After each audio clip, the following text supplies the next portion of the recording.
ইবাদতের উদ্দেশ্যে নির্দিষ্ট নিয়মে মসজিদে অবস্থান করাকে কি বলে? ইতিকাফ বলে। ইবাদতের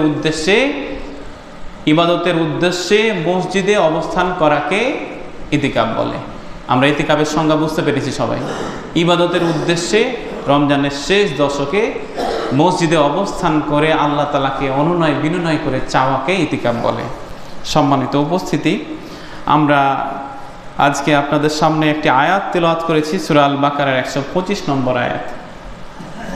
আল্লাহ রাব্বুল আলামিন বলেন, ওয়া আহিদনা ইলা ইব্রাহিমা ওয়া ইসমাঈলা আন তাহিরা বাইতিয়া লিত-তাইফিনা ওয়াল আকিফিনা ওয়ার রুক্কাইস সুজুদ। আল্লাহ রাব্বুল আলামিন সূরা বাকারার মধ্যে বলেন, আর আমি ইব্রাহিম ও ইসমাইলকে এই মর্মে আদেশ করেছিলাম যে আমার গৃহকে, আমার ঘরকে তওয়াফকারী বানাবে, ইতিকাফকারী ও রুকুকারীদের জন্য পবিত্র রাখবে, এবং যারা ইতিকাফ করবে, রুকু করবে, সিজদা করবে, তারা আল্লাহ রব্বুল আলামিনের প্রিয় বান্দায় পরিণত হয়ে যাবে। সুবহানাল্লাহ। ইতিকাফের মাধ্যম দিয়ে, ইতিকাফ দিয়ে আল্লাহ তাআলার প্রিয় বান্দায় পরিণত হওয়া যায়, আল্লাহ তাআলাকে কাছে পাওয়া যায়। আল্লাহ তাআলা আপনার এবং যারা ইতিকাফ করবে তাদের মনের কথাগুলো শুনেন, বুঝেন, দেখেন, তাদের দোয়াগুলো আল্লাহ রব্বুল আলামিন কবুল আর মঞ্জুর করে দেন। ইতিকাফ একটি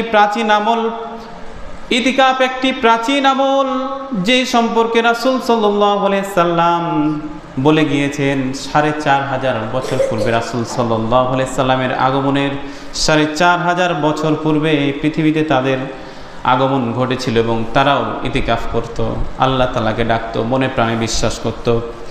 ইতিকাফের ফজিলত সম্পর্কে সহিহ বুখারীর 2026 নম্বর হাদিস, আন আয়েশা রাদিয়াল্লাহু তাআলা আনহা জাওজান নবী সাল্লাল্লাহু আলাইহি ওয়াসাল্লাম আন্নান নবী সাল্লাল্লাহু আলাইহি ওয়াসাল্লাম কানা ইয়াতাকিফু আশরা ওয়াল আওয়াখির মান রমাদান হাত্তা তাওফাহুল্লাহু সুম্মা আতাকাফা আজওয়াজুহু মিন বাদি। হযরত আয়েশা রাদিয়াল্লাহু তাআলা আনহা থেকে বর্ণিত, বিশ্বনবী সাল্লাল্লাহু আলাইহি সাল্লাম বলেন, রমজানের শেষ দশকে বিশ্বনবী সাল্লাল্লাহু আলাইহি সাল্লাম ইতিকাফ করতেন। তার মৃত্যুর আগ পর্যন্ত বিশ্বনবী সাল্লাল্লাহু আলাইহি সাল্লাম ইতিকাফ করে গিয়েছেন। এরপর তার সহধর্মীগণ সেই দিনগুলোতে ইতিকাফ করতেন। এই হাদিসটি থেকে আমরা জানতে পারলাম বিশ্বনবী জীবনের শেষ দিন পর্যন্ত ইতিকাফ করেছেন। ইতিকাফের গুরুত্ব আছে। ইতিকাফ যেহেতু রাসূল সাল্লাল্লাহু আলাইহি সাল্লাম করেছেন, তার পরিবারের লোকজন করেছেন, সালফে সালেহিনরা করেছেন, আলেম ওলামারা করেছেন, যুগে যুগে কালে কালে যত নবী রাসূল এসেছিল তারাও ইতিকাফ করেছিল, আল্লাহ তাআলাকে ডেকেছিল। তাই আজকে আমাদের জন্য উচিত হয়ে গিয়েছে, রমজানের শেষ দশকে যেহেতু আমরা চলে এসেছি, আর কয়েকদিন পর রমজানের শেষ দশক চলে আসবে, এই সময় আমরা মসজিদে উপস্থিত হয়ে একাগ্রচিত্তে আল্লাহ তাআলাকে যদি আমরা ডাকতে পারি, আল্লাহ রব্বুল আলামিন আমাদেরকে কবুল আর মঞ্জুর করে নেবেন। 2 নম্বর হচ্ছে, জাহান্নাম থেকে নিষ্কৃতির গ্যারান্টি দিয়েছে বিশ্বনবী সাল্লাল্লাহু আলাইহি সাল্লাম। যদি কেউ ইতিকাফ করে জাহান্নাম থেকে নিষ্কৃতি পাবে, জাহান্নাম থেকে মুক্তি পাবে। এ সম্পর্কে আল মুজামুল আওসাত লিত-তাবারানির 7326 নম্বর হাদিসের বর্ণনা, আন ইবনে আব্বাস রাদিয়াল্লাহু তাআলা আনহু আন নবী সাল্লাল্লাহু আলাইহি ওয়াসাল্লাম ক্বালা মান মাসা ফি হাজাতি আখিহি কানা খায়রান লাহু মিন ইতিকাফ আশারি সিনিন ওয়া মান আতাকাফা ইয়াওমা আবতাগি ওয়াজহিল্লাহি জাআলাল্লাহু বাইনাহু ওয়া বাইনান নার সালাসা খানাদিকুন কুল্লু খান্দাকিন আবাদা বিম্মা বাইনা খফিকিন। হযরত ইবনে আব্বাস রাদিয়াল্লাহু তাআলা আনহু থেকে বর্ণিত, নবী করিম সাল্লাল্লাহু আলাইহি সাল্লাম বলেছেন, যে ব্যক্তি তার মুসলিম ভাইয়ের প্রয়োজনে সাহায্যের জন্য চলে, তার জন্য 10 বছরের ইতিকাফ চেয়ে উত্তম। আজ যে ব্যক্তি আল্লাহর সন্তুষ্টির উদ্দেশ্যে, যে ব্যক্তি আল্লাহ রব্বুল আলামিনের সন্তুষ্টির উদ্দেশ্যে একদিন ইতিকাফ করবে, আল্লাহ তাআলা তার জাহান্নামের মধ্যে 3টি পরীক্ষা সৃষ্টি করে দেবেন। যার প্রতিটি পরীক্ষার দূরত্ব হবে পূর্ব পশ্চিমের ব্যবধানের চেয়েও বেশি। ইতিকাফ করলে জাহান্নামের মধ্যে প্রাচীর দেওয়া হবে, জাহান্নাম আপনাকে ছুঁতে পারবে না। ইতিকাফ যদি করেন 3টি প্রাচীরে দেওয়া হবে এবং 3টি প্রাচীরে জাহান্নামের আগুন আপনাকে স্পর্শ করবে না। সম্মানিত উপস্থিতি, আমি ইতিকাফের গুরুত্ব বুঝাচ্ছিলাম আপনাদেরকে। ইতিকাফ করতে হবে, বিশ্বনবী করেছেন। যদি সুযোগ থাকে তাহলে ইতিকাফ করতেই হবে। রাসূল সাল্লাল্লাহু আলাইহি সাল্লাম যেহেতু করেছেন, আমরাও করব। মসজিদের বাইরে নিক্কাতদের সমস্ত নেকি ইতিকাফকারীর আমলনামায় লেখা হয়। সুনান ইবনে মাজার 1781 নম্বর হাদিস, বিশ্বনবী সাল্লাল্লাহু আলাইহি সাল্লাম বলেন, আন ইবনে আব্বাস রাদিয়াল্লাহু তাআলা আনহু ক্বালা রাসূলুল্লাহ সাল্লাল্লাহু আলাইহি সাল্লাম ক্বালা ফি মুতাকিফি হুয়া ইয়াকিফু জুনুবা ওয়া ইউজরা লাহু মিন হাসানাত কাবিলি হাসানাতি কুল্লাহা। ইবনে আব্বাস রাদিয়াল্লাহু তাআলা আনহু থেকে বর্ণিত, রাসূল সাল্লাল্লাহু আলাইহি সাল্লাম ইরশাদ করেছেন, রাসূল সাল্লাল্লাহু আলাইহি সাল্লাম বলেন, ইতিকাফকারী সম্পর্কে বলেন, যে নিজেকে গুনাহ থেকে বিরত রাখে নিক্কাতদের সকল নেকি তার জন্য লেখা হয়। গুনাহ থেকে বেঁচে থাকা এবং নিক্কাতদের নেকি আল্লাহ রব্বুল আলামিনের কাছে চলে যায়। সম্মানিত উপস্থিতি, আজকে আমরা আলোচনা করছি ইতিকাফের গুরুত্ব কি। বিশ্বনবী সাল্লাল্লাহু আলাইহি সাল্লাম ইতিকাফ করেছেন। কেউ যদি ইতিকাফ করে, কেউ যদি মসজিদে অবস্থান করে, শেষ দশকে একাগ্র চিত্তে আল্লাহ তাআলাকে ডাক দেয়। 4 নম্বর বিষয় হচ্ছে 2টি হজ এবং 2টি উমরার সওয়াব আল্লাহ রব্বুল আলামিন তার আমলনামায় লিখে দেন।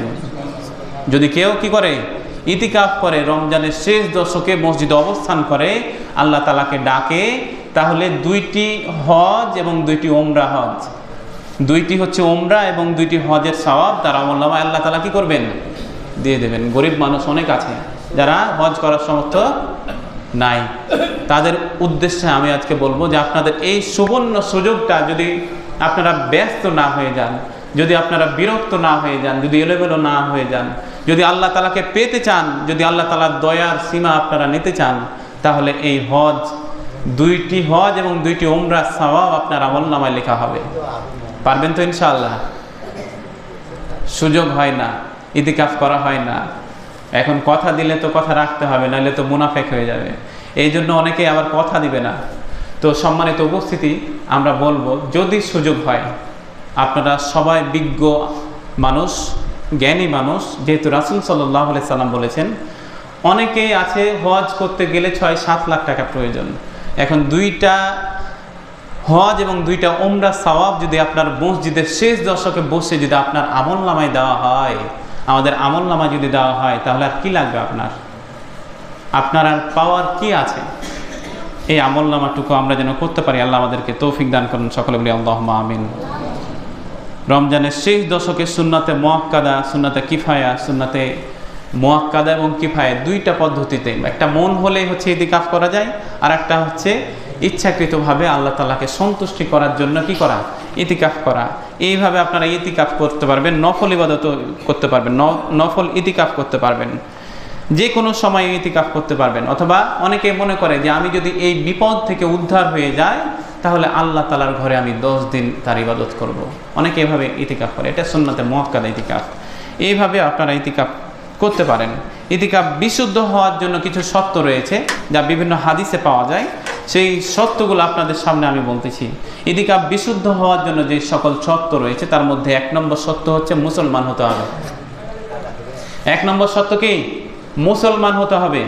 2 নম্বর হচ্ছে আকেল তথা বোধ জ্ঞান সম্পন্ন হতে হবে। আপনাকে পাগল হলে চলবে না, আপনার বিবেক থাকা লাগবে, বুদ্ধি থাকা লাগবে, তাহলে আপনার জন্য ইতিকাফ করা জায়েজ আছে। 3 নম্বর হচ্ছে ফরজ গোসল এবং নাপাকি থেকে পবিত্র থাকতে হবে আপনাকে, তাহলে আপনার জন্য ইতিকাফ করা জায়েজ আছে। কোনো নির্দিষ্ট লিঙ্গ শর্ত নয়, অর্থাৎ মহিলা, পুরুষ, হিজড়া যারা আছে সবাই হচ্ছে কি করতে পারবে, ইতিকাফ করতে পারবে, আল্লাহ তাআলাকে ডাকতে পারবে। রোজা রাখা, ইতিকাফের জন্য শর্ত হচ্ছে রোজা রাখতে হবে, এবং ওয়াজিব, সুন্নাত, মুআক্কাদা ইতিকাফ রোজা অবস্থায় থাকা লাগবে। এবং 7 নম্বর হচ্ছে ইতিকাফের জন্য জামাত হয় এমন মসজিদ হওয়া শর্ত রয়েছে। যে কোনো মসজিদে আবার হবে না, উক্তিয়া মসজিদে হবে না, জামাত হতে হবে, 5 ওয়াক্ত নামাজ একদম ফুলফিল ভাবে। ইতিকাফের জন্য এই 7টি শর্ত, মুসলমান হওয়া, পাগল না হওয়া, বুদ্ধিমান হওয়া, ফরজ গোসল থেকে পবিত্র থাকা, নির্দিষ্ট লিঙ্গ সত্য নয়, যে কোনো লিঙ্গের হতে পারে, তারা হচ্ছে ইতিকাফ করতে পারবে। রোজা রাখা, ইতিকাফের জন্য জামাত হয় এমন মসজিদ নির্ধারণ করা, এই সমস্ত শর্ত যদি থাকে তাহলে তারা ইতিকাফ করতে পারবে। যে সকল কাজ করলে ইতিকাফ ভেঙে যায়, ইতিকাফ তো গুরুত্বপূর্ণ একটা বিষয়। এটা হচ্ছে আল্লাহ তাআলা ধ্যানে আপনি পড়ে গেছেন 10 দিন, রমজানের শেষ 10 দিন আল্লাহ তাআলাকে একবারে মসজিদে পর্দা করে দিয়ে আপনি খাচ্ছেন, আপনি পড়ছেন, আপনি ঘুমাচ্ছেন, আপনি তেলাওয়াত করতেছেন, আপনি জিকির আজকার করতেছেন, আপনি আল্লাহ তাআলাকে ডাকতেছেন, সব একদিকে, কারোর সাথে সাক্ষাৎ নাই, কথাবার্তা নাই, এটা হচ্ছে ইতিকাফ। এটার নাম হচ্ছে ইতিকাফ। একদিকে একদম ধ্যানে পড়ে গেছেন, আপনার সাথে সম্পর্ক শুধু আল্লাহর, বাইরে কি হয়েছে না হয়েছে এত খোঁজ খবর নাই, এটার নাম হচ্ছে ইতিকাফ। আর এইভাবে যদি কেউ ইতিকাফ করতে পারে আল্লাহ তাআলার প্রিয় বান্দা হয়ে যেতে পারবে। এভাবে ইতিকাফ করলে আল্লাহ তাআলা আপনার কথা শুনবে, আপনার চাওয়াগুলো পূরণ করবে। তো ইতিকাফ হচ্ছে যে সকল কাজ করলে ইতিকাফ ভেঙে যায়, তার 1 নম্বর হচ্ছে অত্যাধিক প্রয়োজন ছাড়া মসজিদ থেকে বের হয়ে যাওয়া। আপনি ইতিকাফে বসছেন 10 দিন, এর মধ্যে বাজারে চলে গেলেন, এর মধ্যে আপনি হচ্ছে বাসায় চলে গেলেন, এর মধ্যে আপনি বিভিন্ন জায়গায় দৌড়াদৌড়ি করলেন, না, আপনার ইতিকাফ হবে না। এভাবে ইতিকাফের জন্য সত্যই হচ্ছে আপনাকে মসজিদে অবস্থান করতে হবে, কারোর সাথে কথা বলতে হবে না। 2 নম্বর হচ্ছে মসজিদ থেকে বের হয়ে কোনো অসুস্থ ব্যক্তি জানাজায় উপস্থিত হওয়া যাবে না। এর সত্য যে সকল কাজ করলে ইতিকাফ ভেঙে যায় সে কাজগুলো আমি বলতেছি। 1 নম্বর, অত্যাধিক প্রয়োজন ছাড়া মসজিদ থেকে বের হওয়া যাবে না। একদম আপনার প্রয়োজন, আপনার আব্বা, আপনার আম্মা, আপনার স্ত্রী, আপনার আত্মীয় স্বজন অসুস্থ, মেডিকেলে ভর্তি হতে হবে, মানে জরুরি, আপনি ছাড়া হবেই না এটা, এই জন্য তখন হচ্ছে যেতে পারবেন। এছাড়া যদি যান তাহলে হচ্ছে যে ইতিকাফ ভেঙে যাবে। 2 নম্বর, মসজিদ থেকে বের হয়ে কোনো অসুস্থ ব্যক্তি বা জানাজায় উপস্থিত হতে পারবেন না। যদি আপনি যান তাহলে ইতিকাফ ভেঙে যাবে। 3 নম্বর হচ্ছে শারীরিক সম্পর্কে জড়ালে ইতিকাফ করা যাবে না, শেষ। 4 নম্বর, রোজা ভেঙে দিলে ইতিকাফ ভেঙে যাবে। আপনি যদি রোজা ভেঙে বলবেন যে খালি ইতিকাফ করব, তাহলে হবে না, আপনাকে রোজাও রাখতে হবে, ইতিকাফও করতে হবে। এগুলো হচ্ছে সত্য। তাহলে এই কয়েকটি হচ্ছে যে সত্য আপনারা শুনলেন। সুনানে আবু দাউদের 2473 নম্বর হাদিসে এসেছে, যে কোনো রোগী দেখতে যাওয়া যাবে না, জানাজা অংশগ্রহণ করা যাবে না, স্ত্রীকে স্পর্শ করা যাবে না, অধিক প্রয়োজন ছাড়া বাইরে বের হওয়া যাবে না, বেশি অনলাইন ব্যবহার করা যাবে না, ফেসবুক চলা যাবে না। ইতিকাফে বসে আপনি বসে আছেন, আল্লাহকে ডাকা বাদ দিয়ে আপনি ফেসবুক, ইউটিউবকে ডাকলেন, তাহলে হবে না, এই কাজগুলো করা যাবে না। এবং ধারাবাহিকভাবে একাগ্রচিত্তে পর্দা করে আল্লাহ তাআলার সাথে সম্পর্ক হয়, কারোর সাথে যোগাযোগ ছিন্ন করে পর্দা দিতে হবে। পর্দা দিয়ে আপনার মসজিদ বড় থাকলে, যেগুলো বড় মসজিদ সেগুলো করা যায়। খাওয়া দাওয়া পিছন দিক থেকে দিয়ে যাবে, আপনি খাবেন। খাওয়া দাওয়ার ব্যাপার হচ্ছে আপনি ইবাদত করবেন, এই 10টা দিন পিছন দিক থেকে আপনাকে খাবার দিয়ে যাবে, মানে আপনাকে ওয়াক্ত মতো খাবার সে দিয়ে যাবে, আগে বলে নেবেন। ইতিকাফের জন্য তো একটা প্রস্তুতির বিষয় আছে। আমি ইতিকাফে 10 দিনের জন্য যাব, আমার পরিবার জানবে যে আমি ইতিকাফে আছি, এর জন্য আপনাকে খাবার ও সঠিক সময় দিয়ে আসবে। ইফতারে, সেহরিতে, যখন যেটা প্রয়োজন তখন সেটা হচ্ছে দিতে পারবে।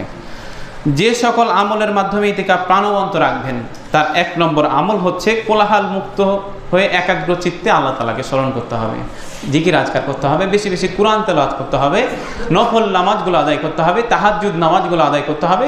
এই আমলগুলো যদি আপনি করতে পারেন তাহলে আপনার ইতিকাফটা প্রাণবন্ত হবে। গুরুত্বপূর্ণ একটা বিষয়, আজকে আমি যে বিষয়টা আলোচনা করছি খুবই গুরুত্বপূর্ণ একটা বিষয়। এই বিষয়টা রাসূল সাল্লাল্লাহু আলাইহি সাল্লাম পালন করেছেন, তার স্ত্রীরা পালন করেছেন, তার হচ্ছে সাহাবীরা, তাবেঈরা সবাই পালন করেছে, যুগে যুগে কালে কালে। আমাদের বাংলাদেশে অনেক মুসলমান নর নারী এগুলো পালন করে। তাহলে 1 নম্বর হচ্ছে কোলাহল মুক্ত হয়ে একাগ্রতা ঘোষণা করা।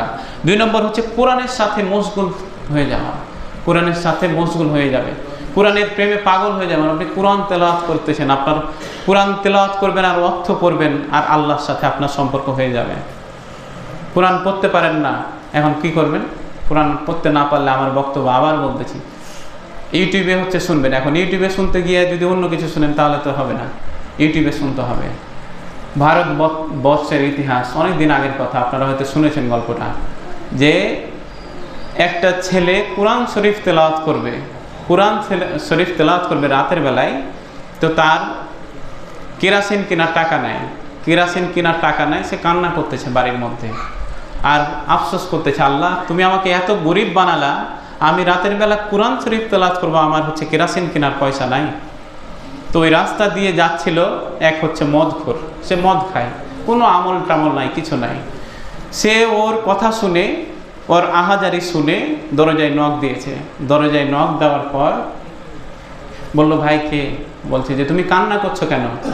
বলতেছে আমি আল্লাহ রাব্বুল আলামিন আমাকে এত গরিব বানিয়েছে দেখো, যে আমি কোরআন পড়ব আমার কেরাসিন কেনার টাকা নেই, এত গরিব আল্লাহ তাআলা আমাকে বানিয়েছে। তখন সেই মদখোরের অন্তরে হচ্ছে কি লেগেছে?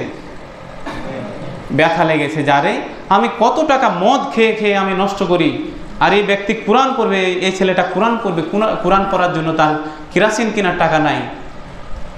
সে দৌড়ে চলে গেছে দোকানে গিয়ে 1 টিন কেরাসিন নিয়ে দোকানদারকে বলতেছে দেখি এই একটা কাজের বিনিময়ে আল্লাহ আমাকে মাফ করে কিনা। সে হচ্ছে কেরাসিন মাথায় করে নিয়ে যুবকের বাড়িতে চলে এসেছে। বলছে ভাই নাও, এই টাকা তোমাকে পরিশোধ করতে হবে না, কিছুই দিতে হবে না, আমি তোমাকে আল্লাহর রাস্তায় 1 টিন কেরাসিন দিলাম, যতদিন তুমি পারবা কোরআন শরীফ তেলাওয়াত করো, আমার জন্য দোয়া করো। ওই রাতেই আল্লাহর ডাকে সাড়া দিয়ে সে হচ্ছে দুনিয়া থেকে বিদায় হয়ে গিয়েছে। যখন দুনিয়া থেকে বিদায় হয়ে গিয়েছে, দুনিয়া থেকে চলে গিয়েছে, তখন এলাকার ময় মুরব্বীরা আছে, তারা তো জানে আপনার এলাকায় একজন মদখোর থাকলে আপনি বুঝবেন না যে মদখোর, সবাই জানে যে সে মদখোর। বলতেছে আমরা মদখোরের জানাজা পড়ব না, সে দুনিয়াতে অনেক মদ খেয়েছে, আমরা জানাজা পড়ব না। তাকে দাফন কাফন ছাড়া, জানাজা ছাড়া তাকে কি করেছে? জঙ্গলে ফেলে দিয়ে চলে আসছে, তার দাফন করবে না। ওই এলাকার 3 জন আল্লাহওয়ালা ইমাম, তাদেরকে স্বপ্নে দেখা হয়েছে, একই সময়ে স্বপ্নে দেখা হয়েছে যে তোমরা এই ব্যক্তির কাফন দাফন সমাপ্ত করে তাকে কবরস্থ করো। তারা 3 দিন পর, 3 দিন 3 রাত পর ওই জঙ্গলে গিয়ে দেখে যে 3 দিন 3 রাতের পর জঙ্গলে ওই লাশটি একটা পোকাও স্পর্শ করে নাই, একটা পোকাও স্পর্শ করে নাই। তখন তারা ধুইয়ে তারা হচ্ছে প্রস্তুতি নিয়েছে, লাশ সামনে। ইমাম সাহেব বক্তব্য দিচ্ছেন, বক্তব্য দিতে দিতে বললেন তোমরা কি কেউ জানো না যে এই ব্যক্তির একটা মাত্র কোনো ভালো কাজ আছে?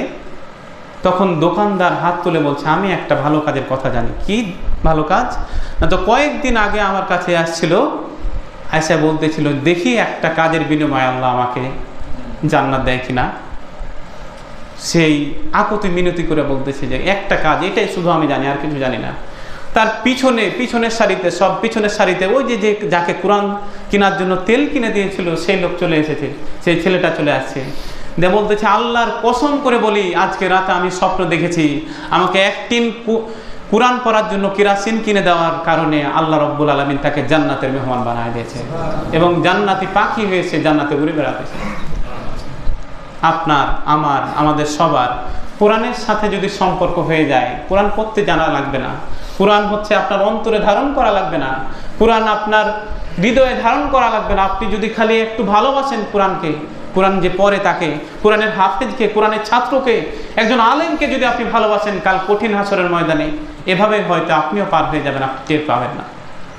সম্মানিত উপস্থিতি, ওই ব্যক্তির মতো যদি আমরা কোরআন প্রেমী হয়ে যেতে পারি, সামান্য একটা ভালো কাজ, একটা ভালো কাজের বিনিময়ে আল্লাহ তাআলা আপনাকে আমাকে জান্নাতে দিয়ে দিতে পারেন, কাল কঠিন হাসরের ময়দানে মুক্তি দিয়ে দিতে পারেন।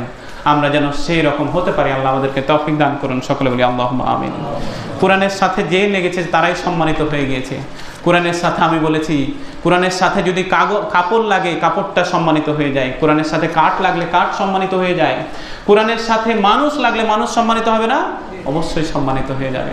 সম্মানিত উপস্থিতি, আমরা যেন আল্লাহ তাআলার প্রিয় বান্দা বান্দিতে পরিণত হয়ে যেতে পারি, আল্লাহ তাআলাকে ভালোবাসতে পারি এবং আল্লাহ তাআলাকে ভালোবেসে কোরআনের সাথে জীবন যাপন যেন করতে পারি। আল্লাহ আমাদেরকে তৌফিক দান করুন। সকলে বলি আল্লাহুম্মা আমিন। যদি আপনি কোরআনের সাথে থাকেন, নূর দিয়ে কাল কঠিন হাসরের ময়দানে আপনি যখন মৃত্যুবরণ করবেন, আপনার কবরের পাশে কোরআন যখন আলোকিত হয়ে যাবে, আপনার জীবনটা ধন্য হয়ে যাবে। কোরআন যখন আপনার জন্য সাক্ষ্য দিবে যে আমার এই আব্দুর রহিম, আব্দুল করিম আমাকে কোরআন তেলাওয়াত করেছে, বারবার করে পড়েছে, অনুশীলন করেছে, আল্লাহ আমি কোরআন সাক্ষী দিচ্ছি যে এই ব্যক্তি হচ্ছে আমাকে তেলাওয়াত করেছে, আমাকে হৃদয়ে লালন করেছে, আল্লাহ তুমি তাকে মাফ করে দাও, মাফ করে দেবে। আমরা যেন সবাই কোরআনের সাথে থাকতে পারি। আল্লাহ আমাদেরকে তৌফিক দান করুন। সকল বলি আল্লাহুম্মা আমিন। আল্লাহ তাআলা আমার সঙ্গে আছেন। ইতিকাফের একটা গুরুত্বপূর্ণ বিষয় হচ্ছে আল্লাহ তাআলা আমার সঙ্গে আছেন, এই অনুভূতি জাগিয়ে তোলা অন্তরে। এই অনুভূতি কি করতে হবে? জাগিয়ে তুলতে হবে। ইতিকাফে সর্বক্ষণিক আল্লাহ জিকির আজকারে থাকে, আপনার জিহ্বাটা ভিজে থাকবে জিকির আজকারে। সুবহানাল্লাহ, আল্লাহু আকবার, লা ইলাহা ইল্লাল্লাহ, আল্লাহু আকবার। এইভাবে যতগুলো জিকির আজকার আছে, ছোট্ট ছোট্ট জিকির আজকারগুলো আছে, যদি আপনি ইতিকাফে বসেন তাহলে এগুলো করতে হবে। আপনার অন্তরটা যেন ভিজে থাকে জিকির আজকারে, এই কাজগুলো আপনাকে করতে হবে। বেশি বেশি দোয়া পাঠ করা, বেশি বেশি দোয়া পাঠ করবেন, বেশি বেশি দুরুদ শরীফ পাঠ করবেন। দুরুদ শরীফ মানে আপনি রাসূলকে দুরুদ শরীফ পেশ করছেন রাসূলের প্রতি। রাসূল হচ্ছে যা আপনার জন্য কাল কঠিন হাসরের ময়দানে সুপারিশ করবে। আপনি রাসূলের প্রতি বেশি বেশি দুরুদ পেশ করবেন একাগ্র চিত্তে বসে ইতিকাফে। এটা হচ্ছে একজন খাঁটি মুমিন মুসলিম বান্দারা তারা এটা করতে প্রস্তুত। আমার যুবক ভাইরা যারা আছে, এই অনুশীলনটা করা দরকার আমাদের। এই অনুশীলনটা রমজানের শেষ দশকে আমরা ইতিকাফ করব। শেষ দশকে আমরা হচ্ছে কি করব?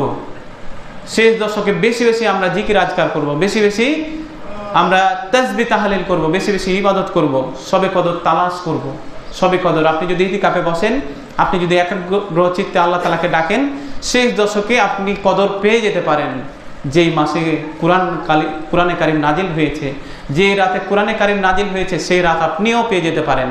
আমার যুবক ভাইরাকে বলবো, একজন যুবকের একবার আল্লাহ বলা আর একজন বৃদ্ধার 100 বার আল্লাহ বলা তাও সমান হবে না। এই জন্য আমরা যুবক ভাইরা যারা আছি, আমরা বেশি বেশি ইবাদতের অভ্যস্ত করব। আমরা আমাদের অভিভাবক যারা আছে, আমাদের ছোট যারা আছে, তাদেরকে আমরা চেষ্টা করব মসজিদে নিয়ে আসা। আপনি মসজিদে দাঁড়িয়ে আছেন, আপনি 1 2 3 4 কাতার হয়েছে, পিছনে বাচ্চারা লাফালাফি করবে, খেলবে। এটাই হচ্ছে ইসলামের সৌন্দর্য, এইটাই হচ্ছে আপনার পরবর্তী প্রজন্ম। তাদেরকে ধমক দিবেন না, তাদেরকে কষ্ট দিবেন না। তারাকে যদি ধমক দেন, তাদেরকে যদি কষ্ট দেন, তারা জীবনে মসজিদে আসবে না। এই জন্য আপনাদেরকে আমি অনুরোধ করে বলবো, ছোট বাচ্চারা যারা আছে তাদেরকে মসজিদে নিয়ে আসবেন। তাদেরকে হচ্ছে ধমক দিবেন না, তাদেরকে বিরক্ত করবেন না, তাদেরকে চকলেট রাখেন, মসজিদে চকলেট রাখেন, যেন বাচ্চারা হচ্ছে যে মসজিদে আসে, মসজিদমুখী হয়। তাহলে আপনার জন্য দোয়া করবে, রব্বির হামহুমা কামা রব্বায়ানি সগীরা। তাহলে আপনার ছোট্ট সোনাটি একদম হচ্ছে চক্ষু শীতলকারী সন্তান হয়ে যাবে। আল্লাহ আমাদেরকে সবাইকে এরকম চক্ষু শীতলকারী সন্তান যেন প্রত্যেক বাবা মা পায়, সেই তৌফিক দান করুন সকলে বলে আল্লাহুম্মা আমিন।